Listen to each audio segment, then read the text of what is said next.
I ran headfirst out of a third-story loft window with the intention of breaking my neck and killing myself, and clipped an awning on the way down and ended up severing my spine, breaking both my arms, shattering my left one, breaking my right one, and collapsing my left lung. And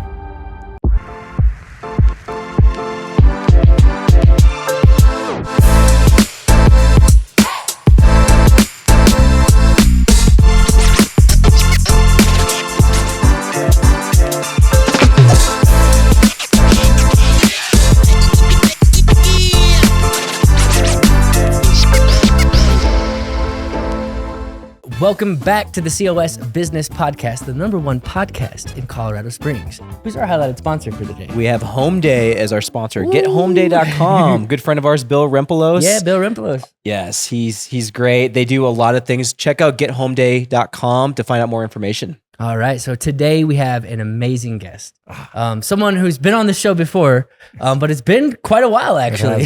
I think a couple hundred episodes. We have on Rob Decker with Rises Lions. Can you tell us a little bit about what's been going on these last couple of years? Oh, so much. I've had the pleasure to sit with Andrew a couple of times, and he's kind of seen my journey and I've seen his journey. And over the last couple of years, we've been able to develop some recovery softball teams here in Colorado Springs. And, our perspective on recovery is really more the journey of healing and not so much the drug and alcohol addiction part of it, even though that does play a role. A lot of times that tends to be the secondary portion of the underlying issues. And so a while back, I was trying to get my friend some help. He was struggling with drugs and alcohol. And I said, he was playing baseball at the time. And I said, well, why don't we just start playing softball and we'll start putting together some recovery softball teams. And so it really started with Recovery Rebel Softball. And we started with a co-ed team, and then we built a men's team. And then, with the kind of work that I do in the community with mentorship, mental health, recovery, addiction, ministry stuff, I realized that I needed something to kind of cover Recovery Rebel Softball, because we were offering more to the community, especially with my mentoring stuff. And so Rises Lions was born. And so the last couple of years have been just building that up and, trying to change the narrative of addiction and recovery and getting people to step forward without shame, to be able to share their stories and play ball with a lot of like-minded individuals to build that family environment and receive the support that they need in order to heal. That's awesome, man. Well, first and foremost, it's been over 3 years, I think, since you were on the show. So for a lot of our newer listeners and viewers, tell them your story, because it's fascinating. I know you tell it a lot, but it's just such a fascinating story. And then maybe we can circle back to like the connections of why you're doing what you're doing. But I think it's kind of self-evident once you tell your story, what you're all about. So Rise of the Lions and Recovery Rebels really comes from my life story. And, from a very young age, I was very young when I found out that my dad wasn't my real dad. And I believe as a young boy, that does a number on you, because it's like, well, you're not my real dad. Who's my real dad? And, I always felt like I was treated a little bit different. But in my household, I was exposed to a lot of drugs, a lot of alcohol, violence, police coming over. There's just a lot of stuff that I saw. And as a young person, I was also molested too. And it wasn't something that I really talked about a lot. I mean, at such a young age, how do you, shortly after that, I got heavily into pornography. And then when I became a freshman in high school, my first girlfriend, I went over to her house and her dad's best friend was like watching us. And at this point, like I'd been around the whole drug and alcohol scene, but I hadn't really jumped into it yet. And that night was the first night that I ever got intoxicated. And I watched a grown man take advantage of my 14-year-old girlfriend in front of me. Wow. Yeah. So there's a lot of trauma that, and I don't blame my parents for anything. I know that they were troubled individuals and broken people themselves, trying to raise kids and battling their own demons. And, the chaos continued through my teenage years. And, I got to a point that, I was holding a lot of stuff in. I was pretty suicidal. I was a cutter when I was young. I remember a situation in my late teens where I started trouble with someone at a drive-in and they pulled a shotgun out on me, and I encouraged them to pull the trigger. And I truly was, that was just kind of where I was at with a lot of stuff. And, my 20s was really, I don't want to call it a wash, but I don't remember a lot of it. I had a lot of jobs, and I wouldn't actually lose the job at the job. I would lose the jobs because of the things that I was doing outside of the job. So I would develop all these relationships with people, and then they saw the demonized or, intoxicated version of me where everything just came out, the hate, the anger, the abuse, everything just came out, and that stuff got talked about. And eventually I would start losing a bunch of jobs through my 20s. And I was a violent dude. Like, I got in a lot of fights in my late teens, early teens and 20s. And then when I was 29, I met a young lady, and we started dating, and, it got aggressive really early on. And I decided to walk away from that situation. And when I did, I decided to take more of a spiritual route. I found God. I had friends trying to pour Jesus into me, and that's the route I decided to take, and it worked for me. It seemed like a supernatural experience, and I really love these guys in the direction of their lives. But she took a different turn. She ended up jumping into escorting, and when I was in my 20s, Craigslist was a big thing, right? And you can get escorts on Craigslist, and one of my buddies, like, you can get an actual vehicle escort too. Yeah. Dude. An escort and an escort, brought to you by Andrew, right? So we like to take a quick moment and thank our sponsors. Celebrity DJ. Celebrity DJ, where you get your events your way. Weddings, corporate events, and more. Let Celebrity DJ be your director of fun. Winner of WeddingWire.com's Couple Choice Award year after year with over 100 5-star reviews. Let Celebrity DJ bring your vision for your special event to life. Online at celebrity-dj.com. That's celebrity-dj.com. Home Day. Enhance your company's benefit package with Home Day.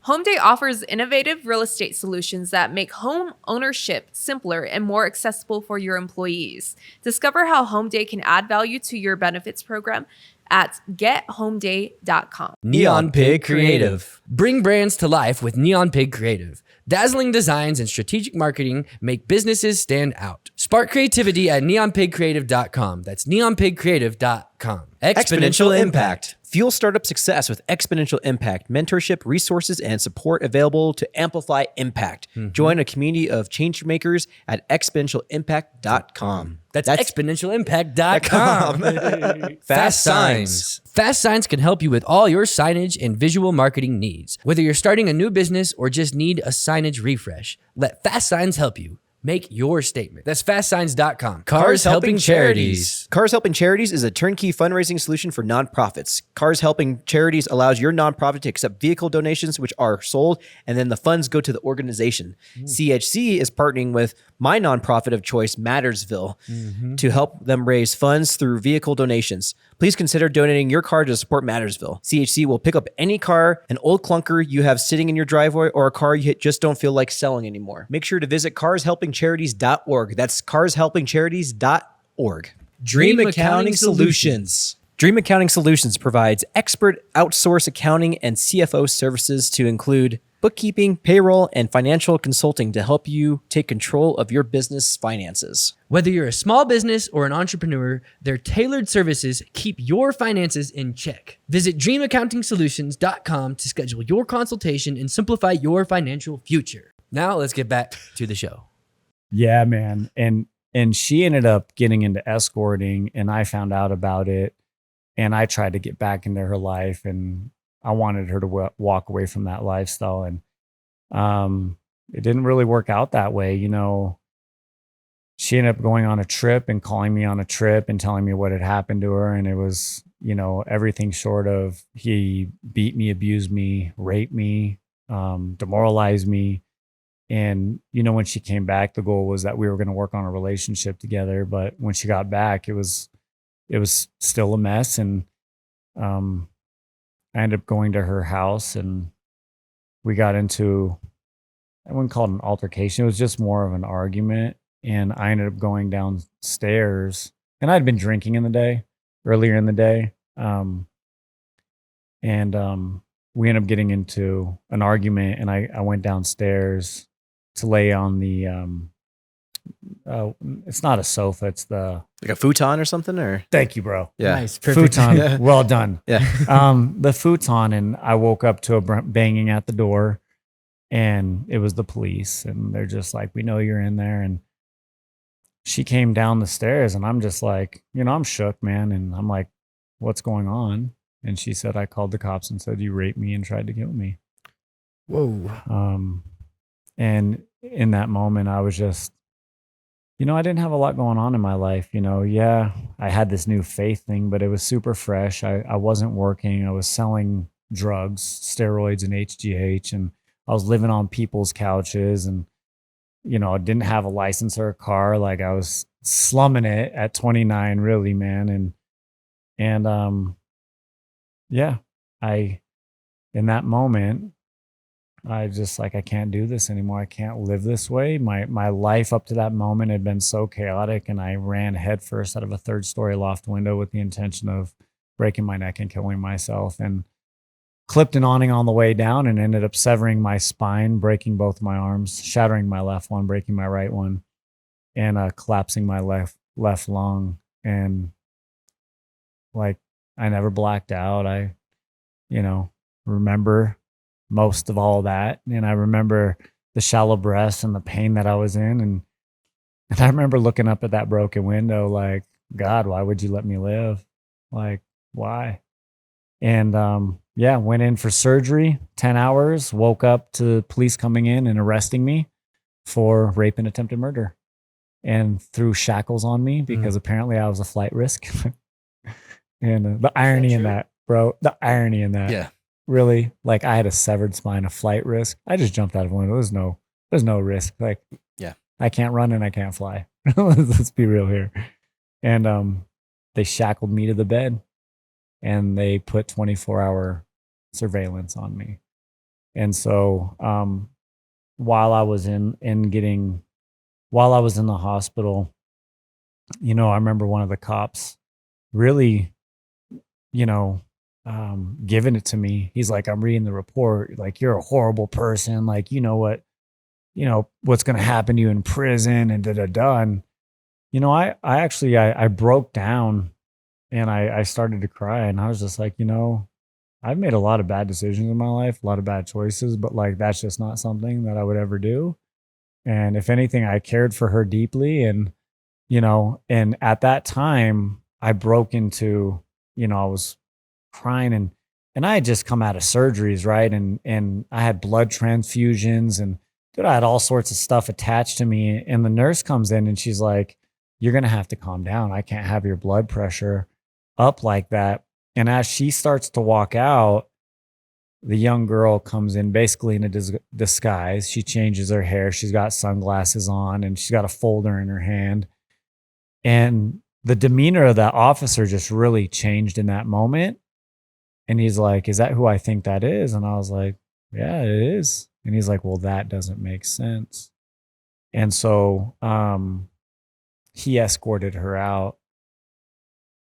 And that was the last time I ever saw her. But, I laid in that bed, and, I had this like fresh, immature relationship with God in that moment. And I was asking, like, what happens from here? Like, what do we do from here? And all of a sudden, this like peace just consumed me. And, if you've ever been in the hospital, you've ever been in a bed, stuff coming out of your neck, you got the blood pressure, the oxygen machine, you got the intercoms, nurses and doctors coming in. It's just chaotic.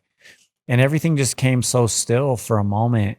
And I had morphine and Dilaudid being shot through my body. I mean, it was hard stuff. And in this like soft, clear voice, I hear charges will be dropped, bills will be paid, and you will walk again. And I dozed off and then woke up back to all that chaos. And I remember one of the police officers coming in was like, "Yo, Decker, they're going to come in and release you this weekend." What? You know, like this was like such a supernatural experience. And then shortly after that, the neurosurgeon came in and was like, "Yeah, we're going to perform another surgery." And after that surgery, I was able to walk again. And when I say walk, I was able to drag my left foot with some form of movement, but I was jacked up. I mean, I was in the hospital for 6 weeks. In that first 2 weeks, I probably went from a 215 pound, like muscular, HGH induced, freaking middle linebacker to this, like my body just atrophied. It just quickly just atrophied. And I eventually was able to have another surgery and start dragging my foot again. And, I remember one of the craziest experiences was being out of my bed and looking up in a mirror, and I thought someone was in the room with me, and it was me. I didn't even recognize me. That's how broken and beaten and battered and how much weight I had lost in such a short period of time. Yeah, I left that hospital about 155 pounds, and I went in about 215. Yeah. After 6 weeks, my mom brought me in to her house, and that's when I think my healing really started to begin. Because, I was sitting there with my mom, and she started telling me stories of her childhood.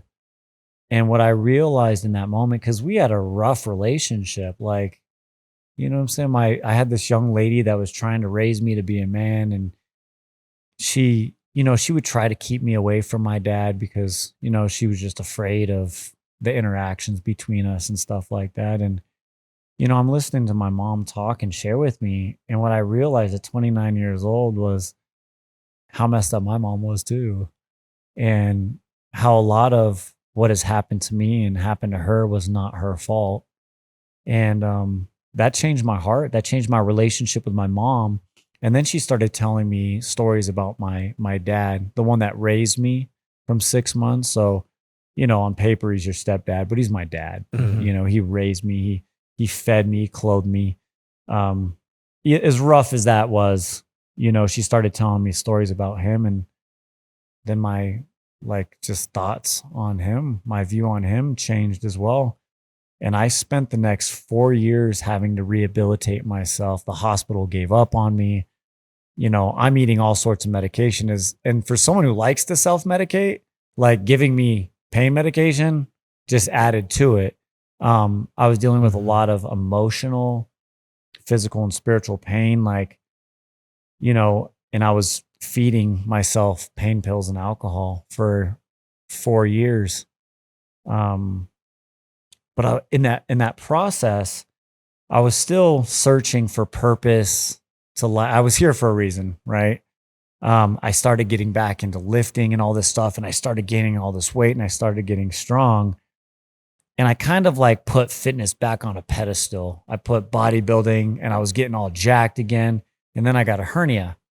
And at this point, I had met my girlfriend, Alyssa, who's now my wife, but I'd met her and we had been dating. And I remember the one thing that we fought about was my drinking. She didn't know a lot about the drug use. I kept that pretty low. On the low, but she knew about the drinking. So she was there with you before she was there in the last 9 months of my drinking stuff. And I got a job at a gym as a personal trainer. I felt like part of my purpose was to go change lives by changing bodies and sharing stories. That's what I felt like my purpose was at that time. And so I got the job at the gym. She was a sales rep. We hit it off and started dating. And then I got a hernia. And then I got back into this poor me mindset, and I got behind the wheel of her car and under the influence and crashed into a house, ran from the scene of the crime, fell into a creek and hid under a house. And I was like, here we are again. I am just throwing my life away again. And like the first time when I was in the hospital and I heard that voice through all the medication, it was like another supernatural experience where I was given like this video while I was super intoxicated of my last 4 years and how far I've come and how I was just throwing it all away. And in that moment, I had realized how much of my life was given back to me and how much God truly loved me. And my heart just like twisted and broke. And I remember, saying, hey, if you bail me out of this situation, whatever it is that you want from me, I will make happen. If you want me to marry Alyssa, done. Like, I'm done drinking. I'm done using. And when I made that proclamation, all of a sudden this heaviness lifted off, and I'm still intoxicated. This heaviness lifted off of me, and I haven't been back to drugs and alcohol since. And for me, that's repentance, when you're truly heartbroken before God. And then I really made it my life's work to start working with people that have a lot of childhood trauma, a lot of brokenness, a lot of rejection, neglect, because as men, we're taught to suck it up, buttercup, and, put your bootstraps up or whatever. And I really started this process of healing and just kind of naturally helping people. I was always engaging. Obviously, I'm a talker and charismatic and engaging and stuff like that. I always kind of had that gift. But now it's like I had to use that gift for the greater good to help people. And that's what I started doing. We're going to take a quick break and thank our sponsors. Storybook Destinations. Storybook Destinations makes planning your magical Disney vacation effortless. From Disney cruises to Disneyland and beyond, they handle all the details so you can focus on the fun.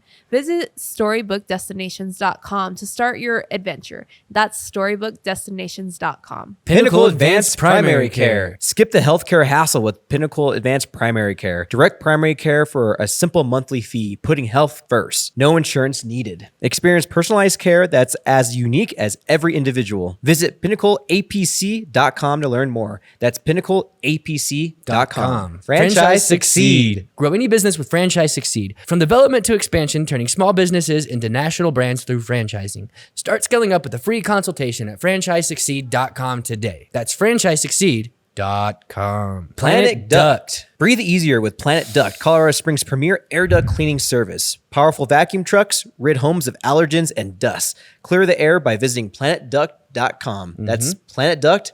Epic Eyewear. Elevate style with Epic Eyewear. Innovative designs meet unmatched quality, ensuring a great look and better vision. Discover your next pair of shades at epiceyewear.com. That's epiceyewear.com, spelled EPOCH eyewear.com. And we're running a special discount right now, Andrew. It's COSBP 15 for 15% off your 15% off your freaking order at epiceyewear.com. We're wearing the sunglasses right now. If you're watching, listening on the audio, definitely check out the video so you can see and check out how epic they are. EPOCH eyewear.com. Eyewear.com.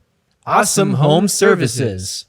Awesome Home Services provides reliable electrical, plumbing, and HVAC services in Colorado Springs and surrounding areas. Whether you need emergency repairs for routine maintenance, they're available 24/7 to keep your home running smoothly. Visit awesomeservice.com. That's awesomeservice.com. Or give them a call at 719-370-0911 to schedule your service today. Now we will get back to this episode.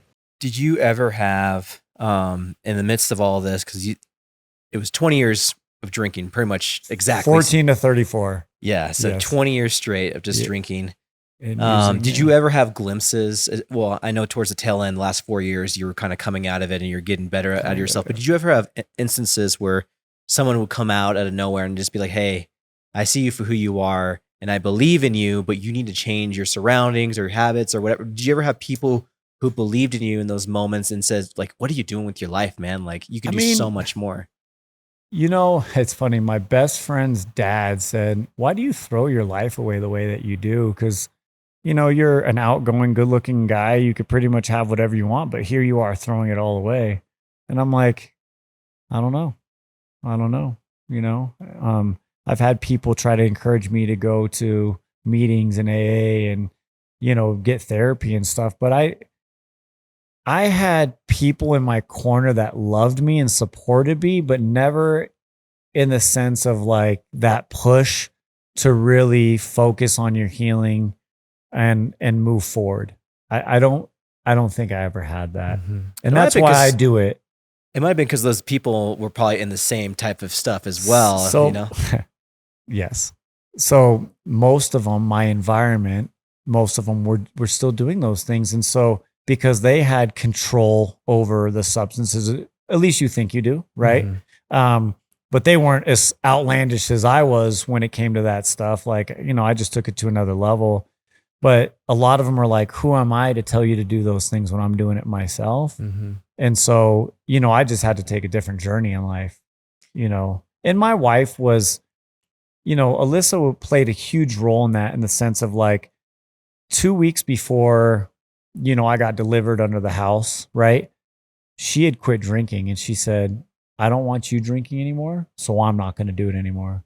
Like that was before the accident? Yeah. Wow. 2 weeks before. 2 weeks. So that was her like way of, she didn't struggle with all that kind of stuff. But it was a noble thing to do. But so my wife has actually not touched alcohol 2 weeks longer than me, so she's been sober longer than that. But for her, it's not a celebration or a thing. For me, it was such part of my lifestyle, but for her, not so much. But, she's been huge. And then, I married into a family where a lot of them are sober. Some of them decided to take the 12-step route or all that stuff. I just had a different path of sobriety and recovery and a journey. And even when I became a recovery coach, it was because some psychotherapist in Colorado Springs had met me, saw my interactions with people, knew my story, saw how far I came. And he was like, yo, dude, I will pay for you to be certified if you come work for me, because I think that what you can bring to people is a lot more than what I can bring. Weren't to you people. just starting that when you came on the 24th episode? Yeah, dude. Yeah, I think you'd just begun that. Yeah. Bro, dude, it's been like 4 years. Yeah. Because that was like, I became a recovery coach like 4 years ago. Okay. And it was not something that I sought out. It's just part of my journey. And then eventually, like, I kept finding jobs where I'm engaging, working with at-risk youth. And, with the work I do now, same stuff. I'm working with people that really, have had a lot of hardships in their life. And then they result to self-medicating and all that kind of stuff. And, things only get worse. And for a lot of the people that I work with now, a lot of, brain damage or severe mental health problems came along. There's long-term damage now. Like I'm very grateful that with as many drugs, and I did a lot, and as much alcohol as I drank, and jumping out of a window and not smashing my head open, like I don't have a lot of the stuff that a lot of the people I work with have. But these are also individuals that most people have thrown wayside, right? It's like, there's almost no help for them, or, they're just in this perpetual revolving door in recovery and jail systems, and I love those people because they need to be loved. What do you think is the difference from when you jumped out of the window to when you crashed the car? Like that, the jumping out of the window is probably even more traumatic, but you still went back to it. Like, what was the difference? Like, not. Well, I think that my faith process started to build. Like, I was building faith, but I was still running to old vices, right? And I think it's a great question because, something that I would pray about a lot was, take this away from me because I'm not strong enough to do it. I'm a weak man. I'm pathetic. Like I'm not going to give this up unless it's taken away from me. And I remember the first time I went out with my girlfriend, I bought a pitcher of alcohol, and she's like, I didn't want none of that. And I was like, well, it wasn't for you anyway, right? Like, oh, it's funny. like this is me pre-gaming, and and she looked at me and she goes, I don't like that. And I knew that she was going to be used as an instrument for me to quit. I didn't know that it was going to get to a point where I was going to get behind the wheel of a car. But sometimes it takes those kind of things to happen. Dude, I'm a knucklehead, right? I learned the hard way, and it took all that. So I think a lot of the trauma and the faith building started in that first season. And then after that next supernatural experience happened, I was able to like, okay, well, your purpose is to help people at this point and meet them where they're at and love on them and show them there's a way out of this stuff, and hopefully plant seeds of hope in them. And, you know, because our journey is our journey. I can just show up and kind of point to where to go, but it's up to you to decide that you're tired of your own stuff. And I think a lot of it was, I was tired of the decisions I was making too. You know, it's like, this is just senseless. I've already been through so much in my life, you know, and here we are, and I'm still like acting a fool. And yeah, but you can be tired of it and still continue. You could have just continued to do it after that time, like, but you're didn't. Correct. And I think what happened was, you know, I had a decision to make under that house. Like, you're about to throw it all away again, right? You have a great job, great girl, like everything. Or you can cut out your own crap and you can start making adult man decisions in this life and do something different. Because all I was doing was following the same path as my fathers, my biological, my stepfather, right? And their fathers, right? You know, all the generational stuff that's like, you're just following the same pattern. And it's like, well, now it's your turn. Like, it's your job, your obligation to break that and to do something different. And, you know, and I have a son that's 24 years old, and, you know, his life with me was taken away because I was stuck in my addiction and my victim mindset and my poor me, right? And self-medication. I'm grateful that I have a relationship with him now, but you know, I had to get sober, and now my kids get to see a completely different life. Like, my kids will never see the kind of things that I saw growing up. You know, when it comes to mom and dad and drug and alcohol use, like, my kids just have a different starting spot. And do you think he holds any resentment towards you? We can cut this out too if you want. No, I think it's all fair. I think, you know, I would hope not. We do talk and we have a great relationship, but here's my reality is that how much stuff did I hold on to, even though I thought I was over it? You know, he's grown up with a similar life as I did. He was raised by a stepdad, and he had a hard upbringing, and you know what I'm saying? Like, and then I think where he's better off than I am is that he took responsibility of his daughter when she was born, where I was just, you know, wanting to party and stuff like that. So there may be some stuff in him. There may be some residual, and I hope that gets healed, but I can't say yes or no. For sure. Yeah. You know what I'm saying? There's 3 cycles. I always say that, like, I don't remember who said it, but they say, like, first you idolize your parents because they're everything. They're your parents. They're Superman. Then you villainize them as you get to be a teenager, and they're not cool anymore, and you're with your own group of friends, and they're probably have some discipline, and they're telling you essentially to do things that you don't want to do, whether it's, you know, like, hey, you gotta be home at this time. Yeah. And eventually, if you can do it the right way, you get to humanize your folks. Yeah. And then I think once you hit that, whatever it might be, it could be at 17 years old, it could be at 37 years old. But like, once you make that loop, hopefully that's where like the forgiveness of whatever they did as a parent to screw up, and all parents do something to screw up. There's that hell of a loop that happens when that time does come, and all of us have to go through that. So that was my 30-year-old self, right? That was the guy that just got out of the hospital, that was still drinking, that sat down with his mom and completely humanized both of his parents and was like, man, you guys had rough upbringings. Like, you've done the best that you can. I mean, my mom was encouraged to have an abortion when she got pregnant with me. Well, first they said she couldn't have kids. And then she, gets pregnant and she's encouraged to have an abortion. And thank God she didn't, because here I am and my whole heart and mission is to give back and help others. Like, she didn't let that be taken away from this world.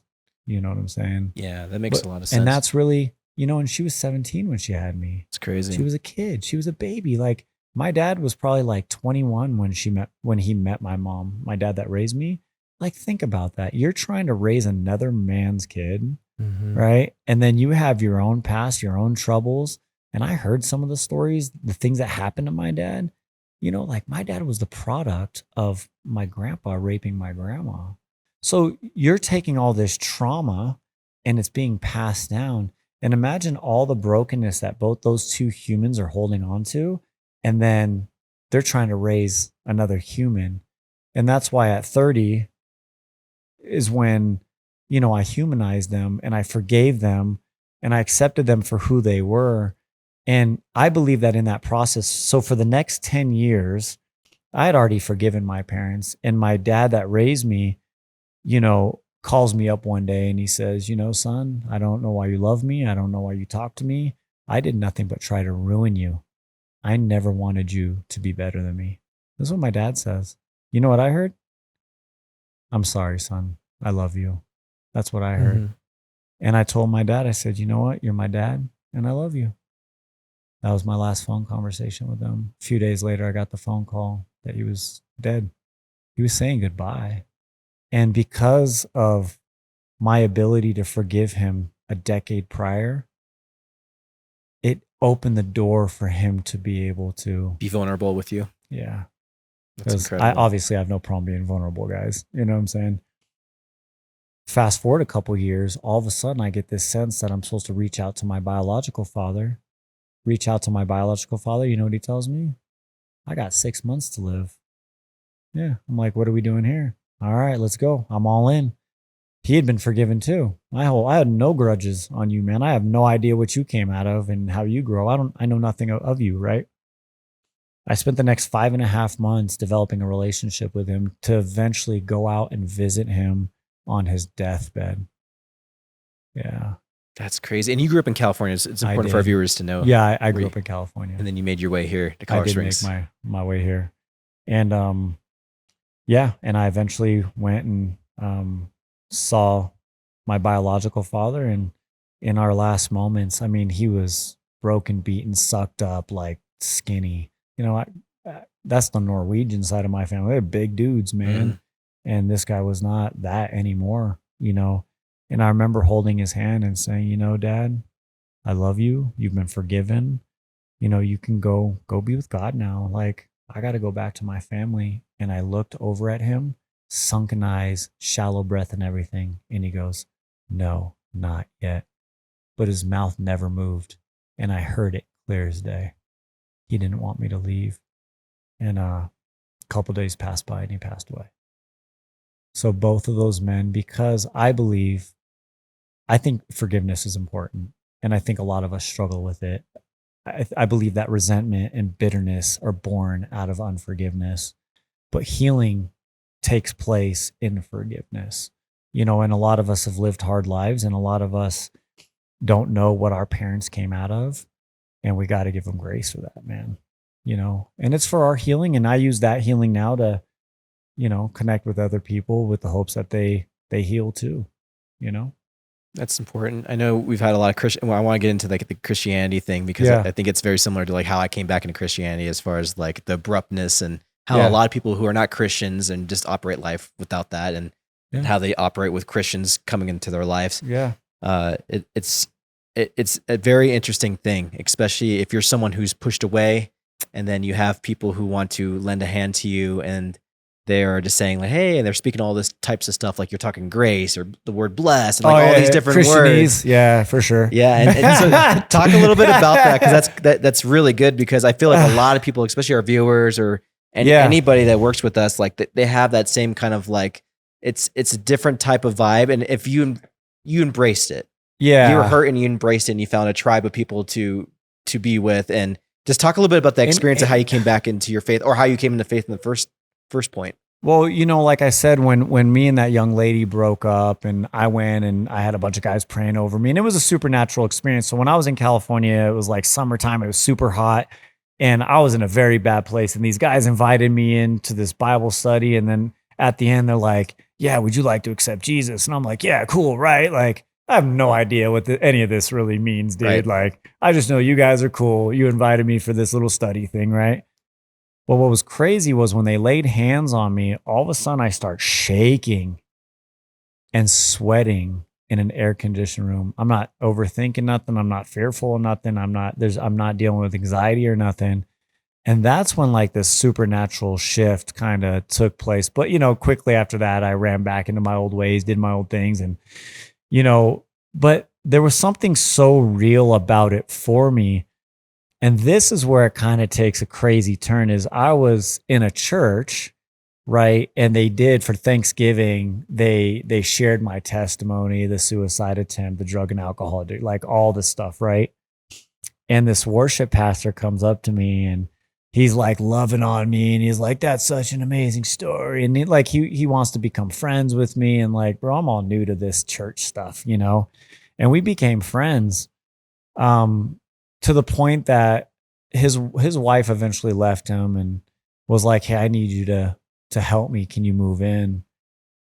Well, what I started to understand was that 2 years of friendship and him doing things for me was actually grooming me.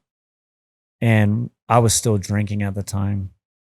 And I remember him we drank and got drunk one night and he wanted to wrestle me and I was bodybuilding again. Like I was getting big and strong and, my ego, my pride, the alcohol all came out, and he's like, let's wrestle. And he comes, so he tries to wrestle me and he tries to grab for, and I just kind of shook it off like, yo, bro, we're done here. Mm-hmm. You know what I'm saying?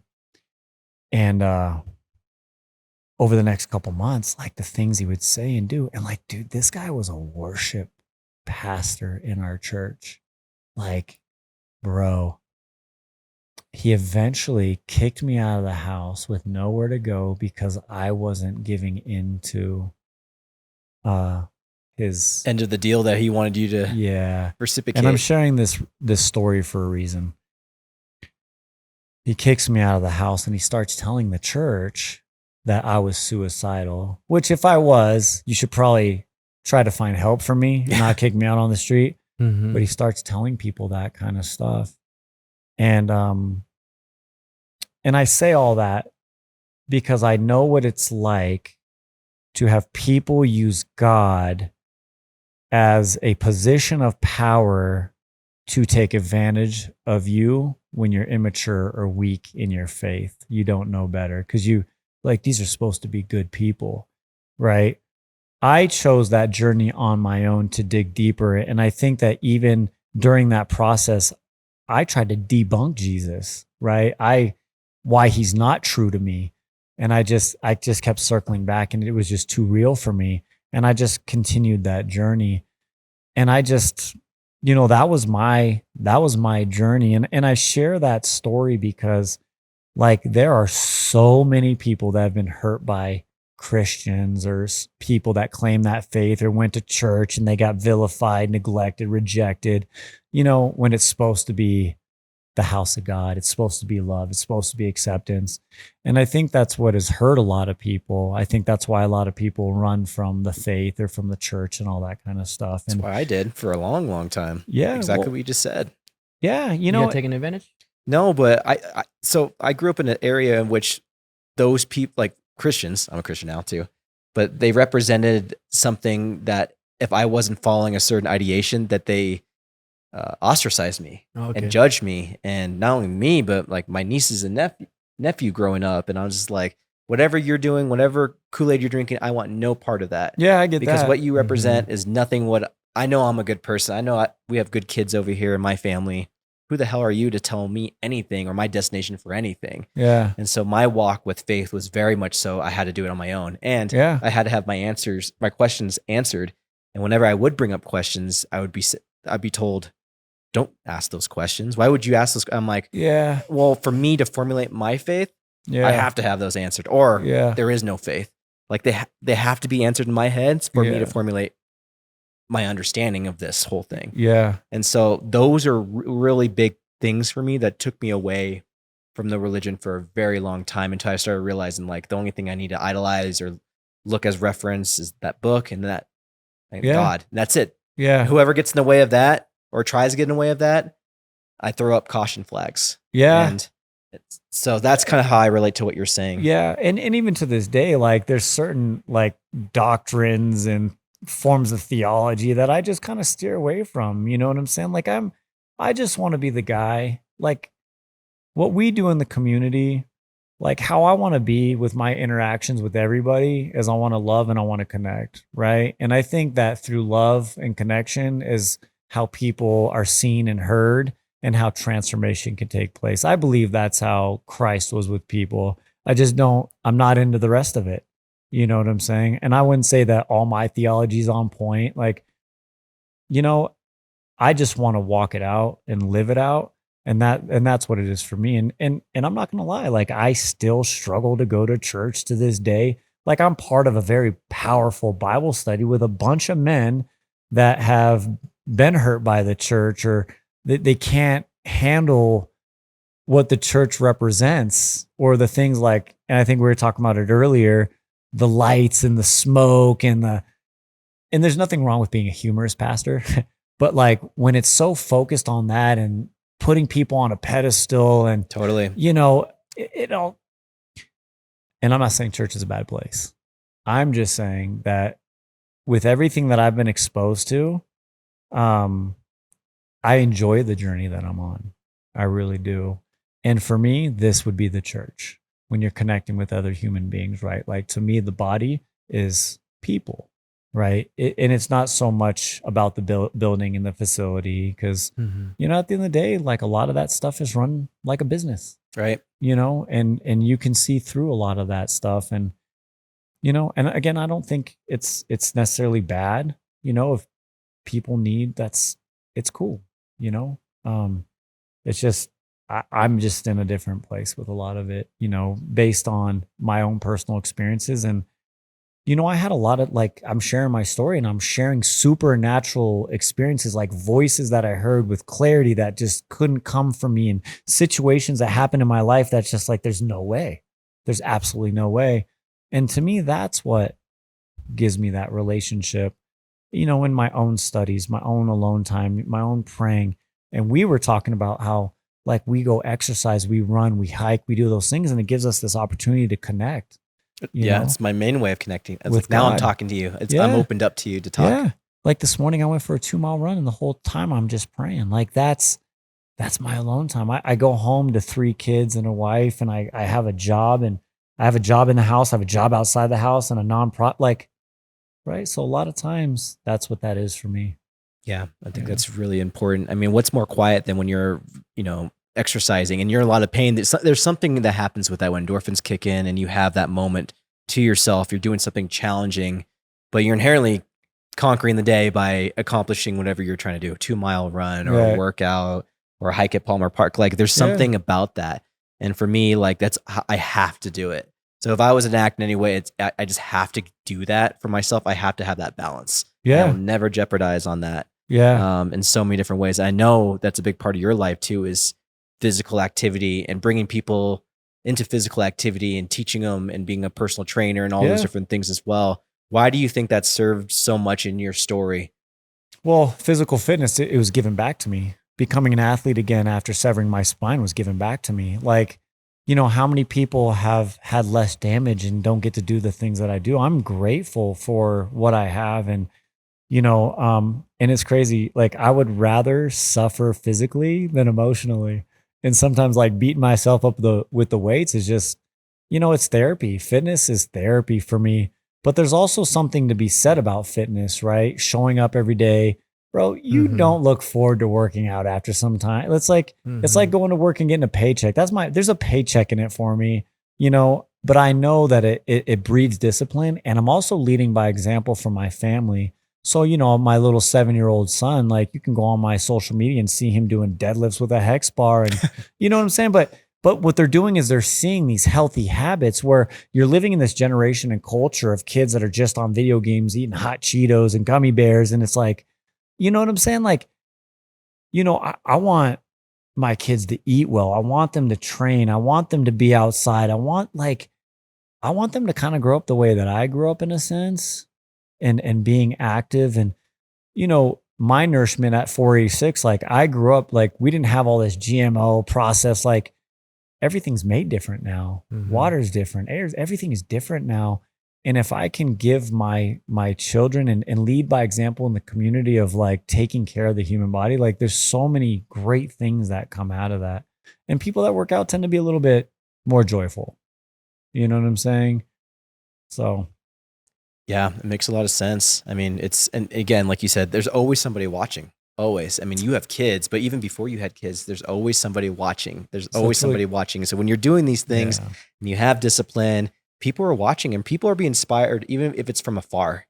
And I'm sure you've done that. Yeah. Someone just came up to me the other day and said something to that effect. Like, I've been watching you from afar. So, I use social media heavily, right? I just want to be an encouragement and inspiration. Like I want to throw stuff, like I want to throw my fitness to my family, like all this stuff, right?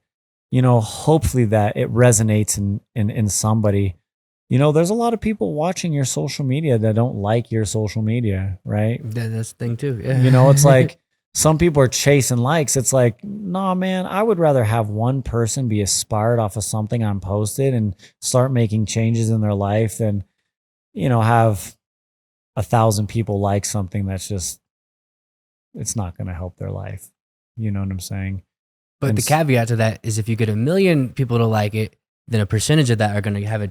You're going to grow the percentage of this is a media guy right here. 100%. So I just found my media guy. Right? But you know what I'm saying? It's like, we also live in this culture where people are chasing all the likes. It's like, bro, I'm just going to throw material out there and hope that something sticks for someone. Like, and I've had so many people, like it's because of my social media. Yeah. Well, developing relationships in the community, people know me, they hear about me, and then they can connect to me. But you know how many people I've been able to help through social media that are just like, we see what you do. I need help. I have this question. And I've always left myself wide open for that kind of stuff. Like if you need, some kind of guidance or advice, I'll give you, whether it's faith driven or not. Like, I just want to be there and show up and point you in a healthy direction. You know what I'm saying? I don't have to browbeat you with nothing. I'm just grateful that you have the courage to reach out knowing that you don't know me. Like that's courage, right? And for a lot of people, they can't go to their church or their workplace or their family. They can't open up and express themselves. I just had a situation where I got reconnected with an old friend, and she got married, and her husband's, big time CEO of this huge company, and he's like worshiped and idolized. And he's probably one of the most broken individuals that you've ever met. But the facade he has to put out, like the image he has to put out, is heavy for him. And because of social media and someone being able to follow my life for so many years, she was able to connect me to her husband. And now I get to like have these in-depth conversations that he doesn't even go to a therapist for. And I'm not saying like, if you need a therapist, go to a therapist. If you need church, go to church. If you need fitness, run to fitness. Like find the things that work for you. You know what I'm saying? But I think what a lot of people see in me is that I've actually have lived experience.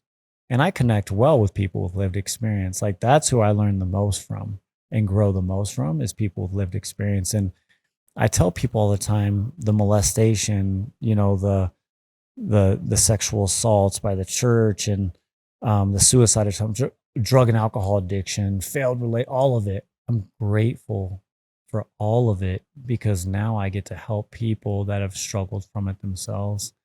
I know I was sharing the story about the young man that molested me as a young boy before we got all this started.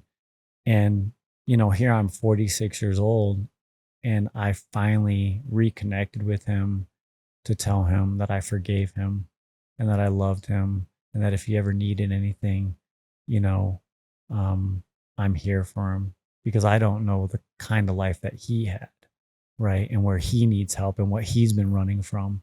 You know what I'm saying? And so to be able to connect with people on that level, because a lot of us men feel very alone.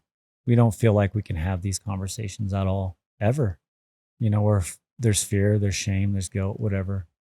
What does that do for him, and what does that do for you when you have an experience like that? I mean, I'm sure that experience has been almost 40 years ago, whatever it was, like a long time ago. Walk us through that, because I'm sure there's a lot of us who are walking around right now who have been hurt by somebody, but have not had the opportunity to circle back to that person, or, you know, the person's gone or dead or whatever, you know? It was a wild ride. You know, it was a wild, because going into that phone conversation, I was like, what if he denies it? What if he cusses me out? What if he hangs up on me? What if he ain't even trying to receive anything that I'm trying to say? And I had to remind myself, there's a bigger picture, and it has nothing to do with me. It has everything to do with him and finding peace and healing in his life. Not to say that was going to happen, but it was bigger than me. And so I think that there was some relief, and it took a certain amount of courage on my end to be able to commit to that, because now part of the story is I've done it too. I've been able to make that phone call where a lot of us haven't made that phone call.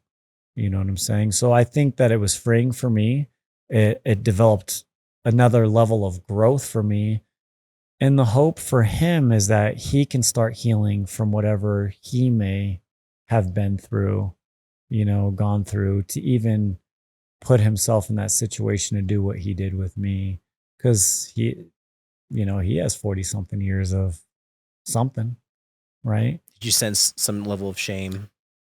Well, I could tell that he was, he never hung up. He didn't cuss me out, man. And he was just like agreeing, like he was receiving what I was saying. Like I did that kind of thing. And he thanked me at the end of that conversation. And, you know, so I know that he didn't want to have that conversation, but he was willing, and maybe he needed the conversation just as much as I did, you know. And I'm not saying that's a typical situation, but, you know, I think where I've gotten in my recovery and healing journey, it was just another step, you know. It's so special, Rob, and like what you have been able to do and do for other people is extraordinary for breaking a cycle. I always say in my mind, it's like breaking a cycle, because hurt people, and it's generational. Yeah. Sometimes inherently you already have these character traits of your dad and your granddad, whatever it might be, alcoholism, whatever. And not only that, like I said, hurt people. Yeah. You know, people who have been hurt in certain ways will end up doing that to their kids or somebody else's kids. And it's like this vicious, horrible cycle. Yeah. And to break a cycle like that, and to recognize the pain and maybe the faults of you and all the things that you've done and try to turn it around and better yourself takes a Herculean effort. And I have to commend you for all of that, and to be such a bright light for something that's such a big issue. I think it's it's probably the biggest issue, I think, in my life as far as what's going on in the United States, at least today. Mental health and addiction, and I mean, it's been all around us. All of us have somebody or know of somebody who's gone through that or lost somebody. And I know how challenging it is. So I have to give you your flowers for that, man. And it's just so cool to see that. Why you though? Why do you think it was you? I don't get to, I'm just grateful that it is, right? I don't think I'm any more special than anybody else. You know, I just believe that's the call on my life, man. And, you know, I'm tired of seeing my friends die too. I've, like I was sharing with you earlier, it's like, you know, walking in a year after my own suicide attempt to walk in on my buddy who blew his head off because he felt hopeless. You know, dude, just a few months ago, I was on the phone with my buddy. He was driving 100 on the freeway, drinking. I can hear him drinking, and he's like, "I'm done, Rob. I can't live this life anymore, bro." And those are kind of the situations that I've been put in. Like, I've had some really hard conversations with a lot of people, and I think a lot of us need to start having the courage and not to fear the rejection or the shame of asking other people if they're okay. You know, I was just recently with somebody where I was like, do you think about taking your own life? Like, and he admitted, yes, I do. And I'm in a tough place right now. And I'm not saying that question alone, but that opened the door for an honest answer that may have prevented something. You know what I'm saying? I just think that's the calling on my life. And I think that, you know, if we reflect on all the crazy stuff I've been through the worst. There's a lot of people that have been through bad stuff, but I've been through some really hard situations. And I am grateful for this life, because if I really reflect on my whole life, 20 years of use and abuse, getting behind the wheel, like, you know, we might catch 1 or 2 DUIs, but how many times were we really drinking and driving? How many times did we show up? We woke up in our bed and we have no idea, right? Like all the things that could have happened that didn't happen. And even in a life of false accusations that came my way, like I did a lot of crazy, dumb stuff in this life. And I'm just grateful to be here. And I believe that it's my job and responsibility to be the light in the darkness and to try to help pull people out. That's just the calling, I guess. I don't know why me, man. I really don't. But I'm willing to step in that role and do it to see lives changed. We were having a conversation right before this. And I was telling you a little bit about my story. There's some similarities there, not to that extreme, but there was early on in my life where there was a lot of alcohol and a lot of heavy drug use among all my friends. And by the grace of God, I was the only one who didn't get fully bogged down by it and kind of transcended that. And I lost some of my best friends from it. My best friend from PTSD and suicide and all the craziness that comes with all that. And it was very challenging, one, to transcend and kind of leave that group. Love from afar, never fully leave, but love from afar, because I had to get myself out of a situation like that. But now I find myself where they can throw a line at me and I'm the lifeline for them. Yeah. And there's no bigger honor than doing that to those who are willing to seek the help. Yes. And it means so much to me to be that. And again, I've had calls the past year about friends who are going through very challenging situations, but there's no greater honor to be that for my friends and for them to not only see me in this new light of where I'm at in life. I just celebrated, by the way, a year of sobriety. My girlfriend actually also quit 3 weeks before me, which is kind of funny. So I didn't even draw that connection. Yeah. So there you go. Well, you know, it's crazy that you said, because you know, last Monday I got a phone call about 3 weeks ago, and my buddy calls me up and he's like, I'm going to end up dead or in prison if I keep this up. And I have nowhere to go because everyone's doing this stuff around me. And again, social media, you know, childhood friends seeing me on social media. I've known this guy since he was 3 and I was 5, or he was 2 and I was 5. Like we're 3.5, 4 years apart. Whatever the math is, bro. We were babies. And he calls me up and he's like, I need your help, Rob. I need your help. And so we got him out here last week, and you know, he's 8 days sober now and in recovery. That's sober October if it's 8 days. Really? Yeah, we're on October 8th. So 8 days is exactly, you guys started exactly on sober October. Really? Yeah. Way to piece that together, Andrew. Yeah, I don't know. Like it just happened coincidentally. That's just the way it happened. You know, but like you're saying, what an honor that my childhood friend, that we did street dirt together. Like we drank 40s together. We beat people up together. Like we used to rob our families for money to go buy hot dogs to feed each other. You know what I'm saying? Like he went to prison for many years in his addiction, you know, and I ended up trying, you know, when he was in prison, I tried taking my life, right? I got deep into my addiction, right? And we were probably on the block. Like they don't make blocks the way they used to, bro. They really don't. Things are so much different now, but you know, we probably had about 12 kids that were roughly the same age. A lot of were siblings, right? That we all lived on the same street, bro. And yeah, man, to have somebody from the block that looked up to you and it was like, you can help me and I want your help, and the courage on his behalf, right? To be able to see that. And that, like you said, what an honor, because that, I've helped a lot of people, I've just, and it's crazy to say this. There's been times where I've had 1 or 2 conversations with somebody, helped them unpack some things, and they made a total turn in this life. You know what I'm saying?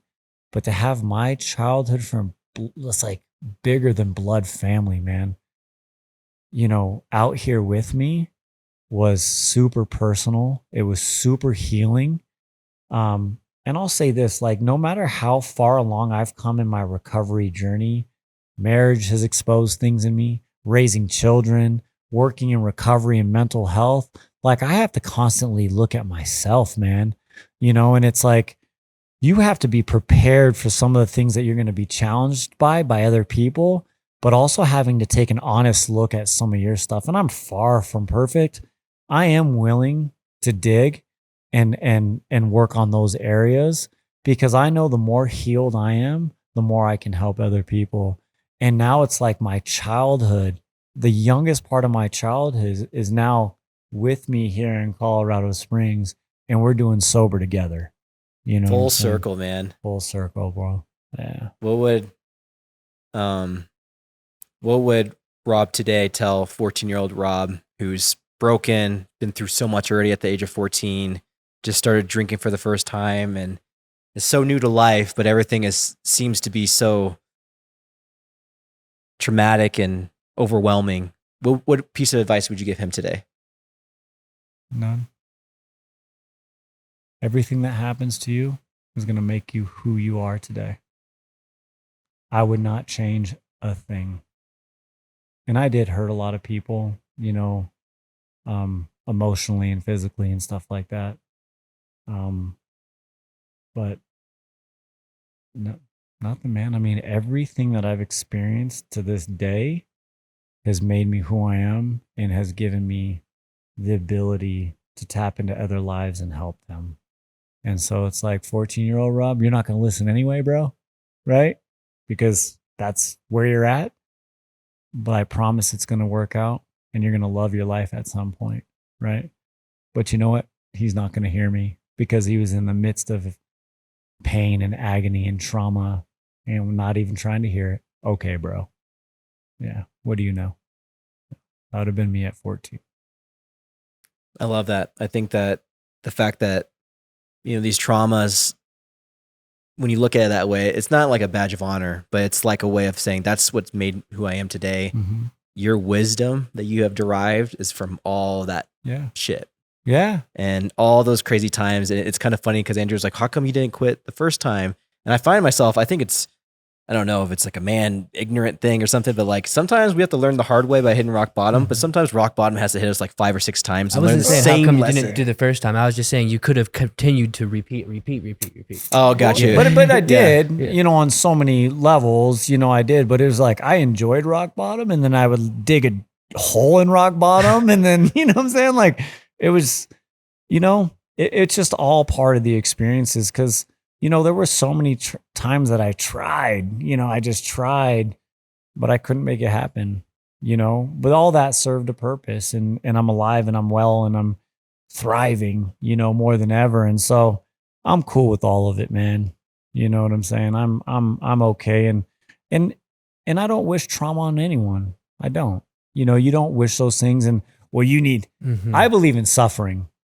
I do believe in suffering. It makes you better. It builds character. Oh yeah. Right. And I'll give you the scripture for that one later, Andrew. All right. But no. Suffering builds character. 100%. And I'm not saying that we all need a boatload of trauma to get where I'm at today, but suffering, I mean, like weight training, you need resistance and you need to break down to build up.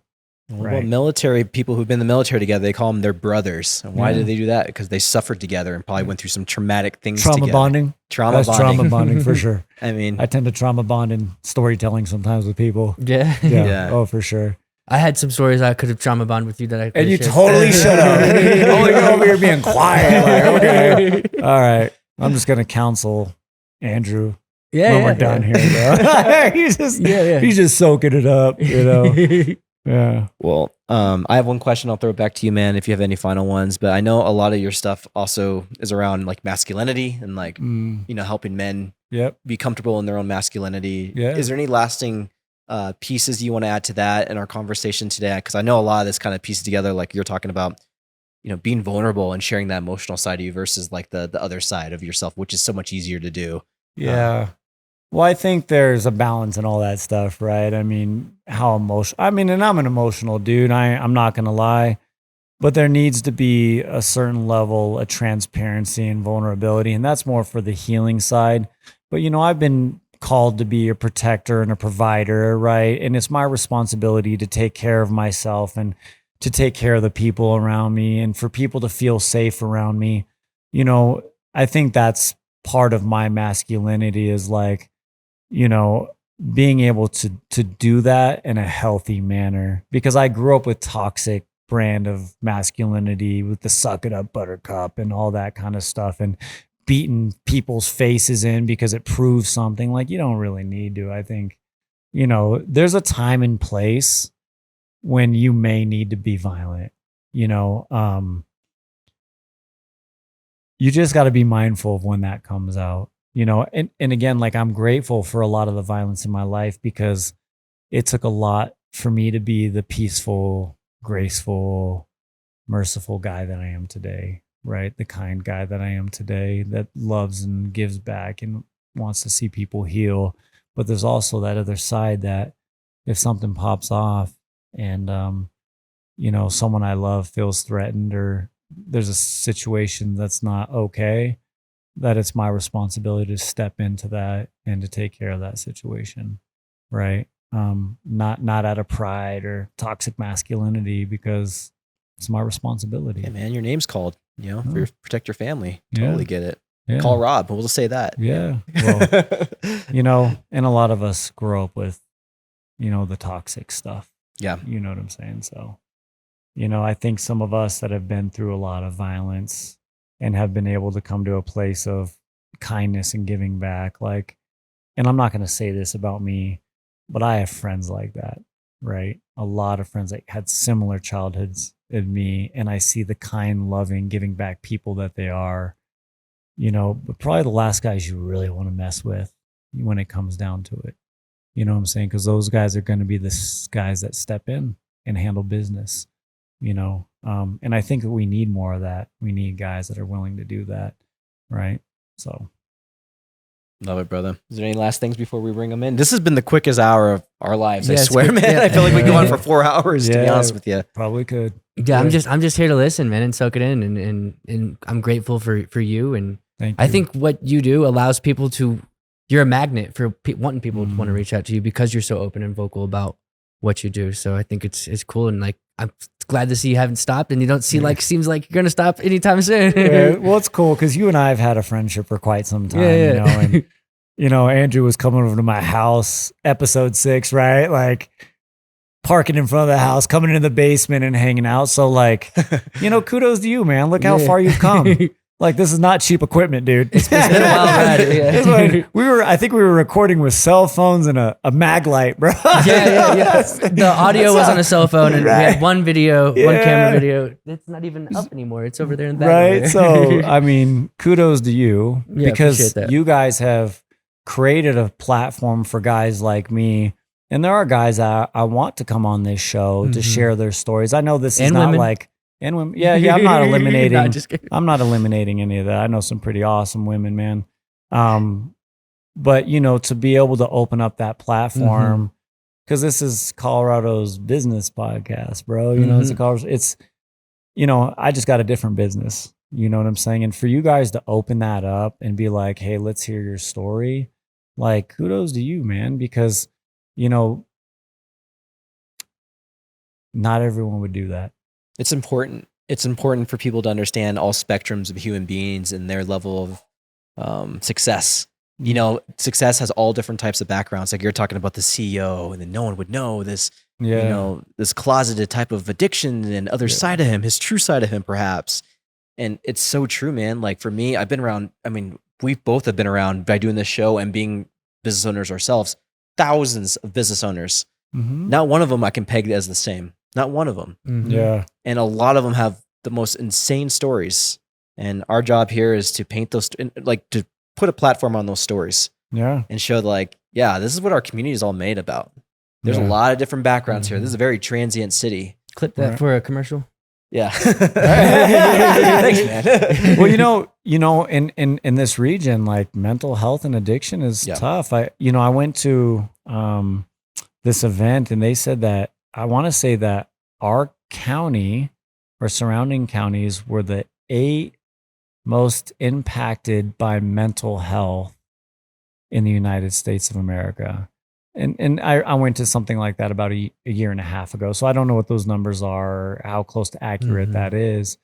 But as I'm looking around, you know, I'm seeing it everywhere. Some people say it's the radon, or what is it called? Yeah. So that was a study that came out quite some time ago, is essentially the rocks. Like the big formations. The stuff my house gets checked for before I buy it, type of thing. Yeah. And that could be superstition. I don't know. Military installations. We have 5 here too. 17% of our population that we heard that from Yemi military population is military too. Yeah, military of course is going to be like, I have a lot of military friends that have post-traumatic stress disorder, and you know, I have a lot of military friends that have lost a lot of friends, and that starts to hang over a guy after a while. Because what is it called? Survivor's guilt? Yeah. When it's like, dude, all my friends are dying or dead, but why me? You know what I'm saying? And I have friends like that right now. And about this time of year, there's one that's very close to me that he lost like 8 friends in 1 month. Like, I can't imagine. Like, I've lost a lot of people, but 8 friends in 1 month? Like, that's heavy, man. And so I know that the military aspect is very impactful with a lot of that, you know? And so that's why, like, even with our Recovery Rebel softball stuff, like, we built a team just for veterans. We have a veterans team, a co-ed team, and a men's team, right? But we have one just for the veterans because we want to take the drinking part out of it, and we want to recognize the mental health part of it as well. So, I mean, as long as you're showing up sober and playing ball and you understand, like, it's about that camaraderie and, you know, we are all struggling and we all need each other. Because I know, like, I grew up in a military household. I grew up with a Marine, right? Like, a lot of that culture revolved around drinking.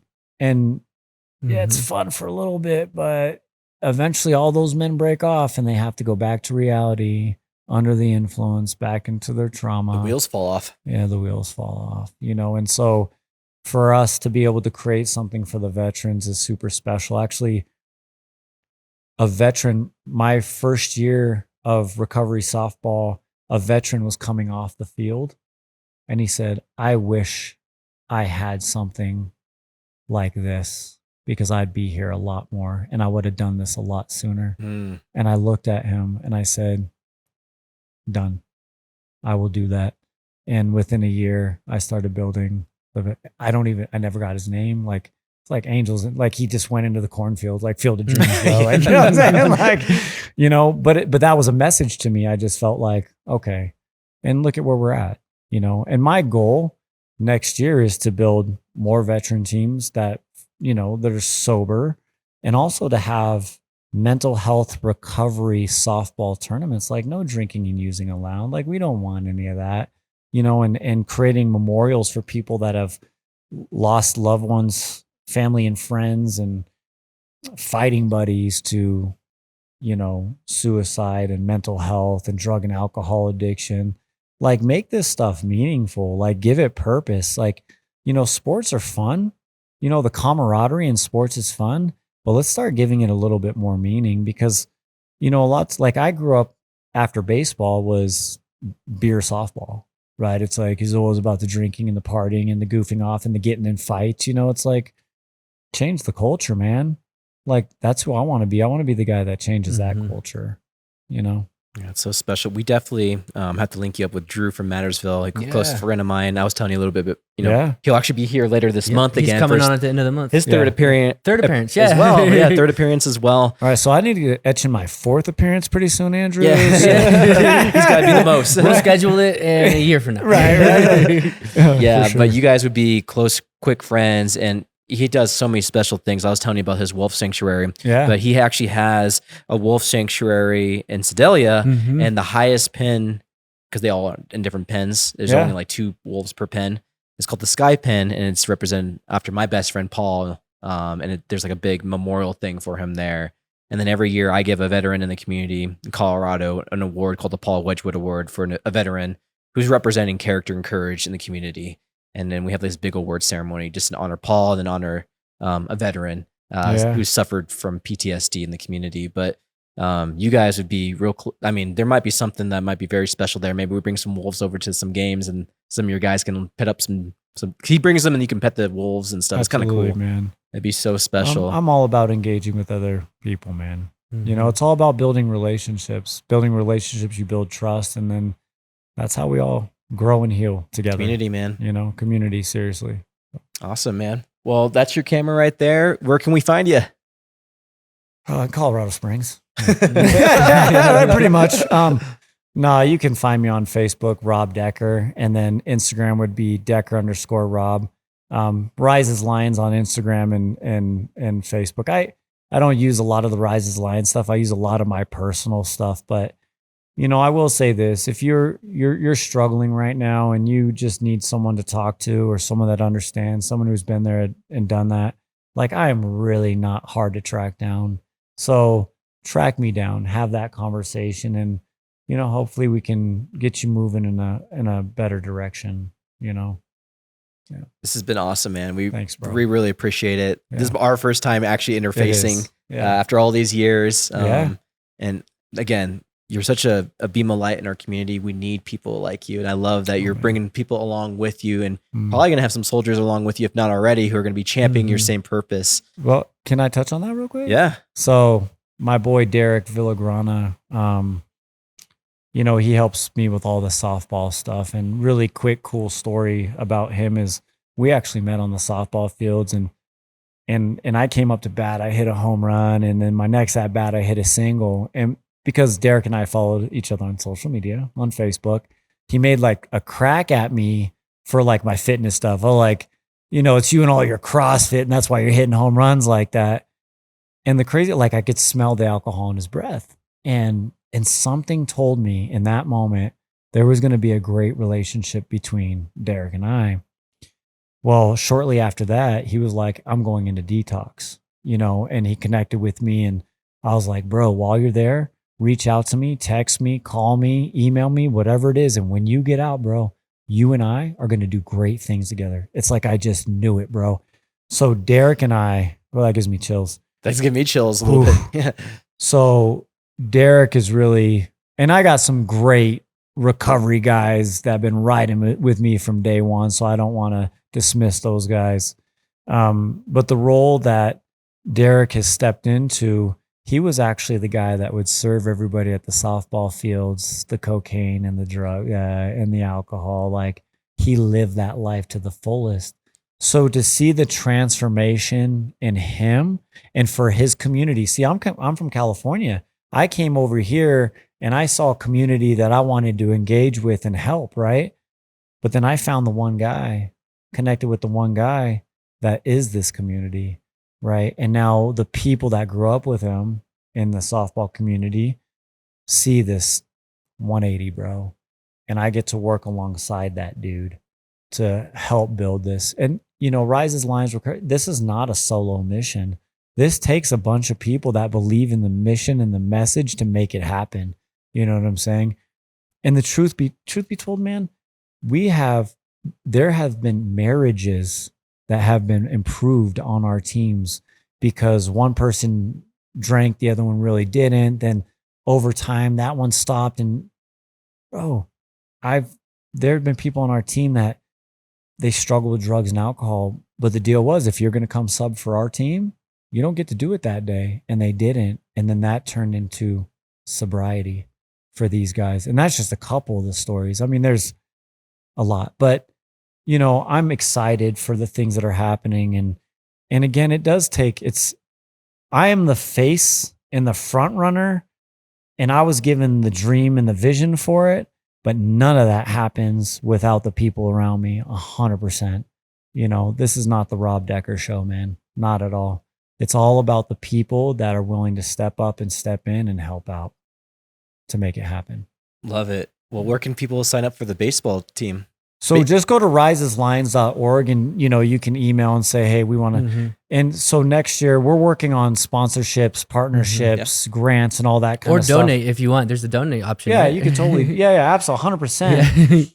But if you feel compelled, obviously. Yeah. Yeah, 100%. Well, you know, we pay for all the uniforms. We take care of all the fees. We take care of the registration. Like, we just want to honor those that want to honor the message and the mission. So we try our best to handle all the financial stuff and get you with the hats and the jerseys and all that stuff. But it also takes people believing in our cause to buy those things, because it's not cheap. Yeah. You know what I'm saying? I mean, that stuff gets really expensive, but we've been able to make that happen. And so next year, along with those tournaments, we also want to build more teams, because we really want to get the message out there. When people see that uniform, they know what the message is, and hopefully that encourages someone taking that step forward to getting help for themselves. Awesome. And what's the name of the team? The Recovery Rebels. Love it. RR is actually, oh, dude, we're not even done yet. Plug them. Well, the Recovery Rebels, the RR, actually came from the Rough Riders. So we have the Rough Riders logo, but what that was is in honor of DMX, right? We know that he struggled in his journey of spirituality and faith, right? But he also with drug and alcohol addiction. I think that was his end, right? It was pretty much his demise. Well, was it? There's stories, right? And we won't, you know, conspiracy theories is another show, right? Like, we won't speculate. Yeah, we're not going to speculate. We just know that I'm sure years of drug and alcohol abuse eventually caught up to him at some point, like with other things that were going on with him, right? But when Recovery Rebels was created is when DMX had passed away, and I wanted to honor that, because I'm like, there's a little bit of DMX in all of us, bro. Like, we all struggle with our faith or spirituality or trying to figure it all out. We got that dog in us. Right? Right. That's the ladies' man. But also too, like, we're all far from perfect, man. And we all fall short, and we all talk a good game and then fall on our face publicly. Like, which DMX was a very prime example of a lot of that stuff. And so, you know, that's where a lot of that came. Like, there's actually meaning behind the colors of my uniforms to the names, like even Rebel, like all of it. It all has meaning. It all comes from somewhere. You know, I put a lot of thought into a lot of this stuff. So thank you so much for your doing for our community, man. This has been an awesome episode. It's been great. And again, thanks for doing what you do. Oh, you're welcome, man. Subscribe. Subscribe. Yes, please like and subscribe to our show. Hit By that the like way, button. we never asked that. Like it twice. Yeah. Right? Well, then you're gonna unshut it. So No, like 3 it 3 times. Yeah. Right. Only odd numbers. Well, all right. This has been the COS Business Podcast, and we'll see you guys on the next one. That was awesome, man. Yeah, man. Well, Very thank you, good. boys. Let's take a picture right here. All right. Get you out of here. Yeah. Back to the kids.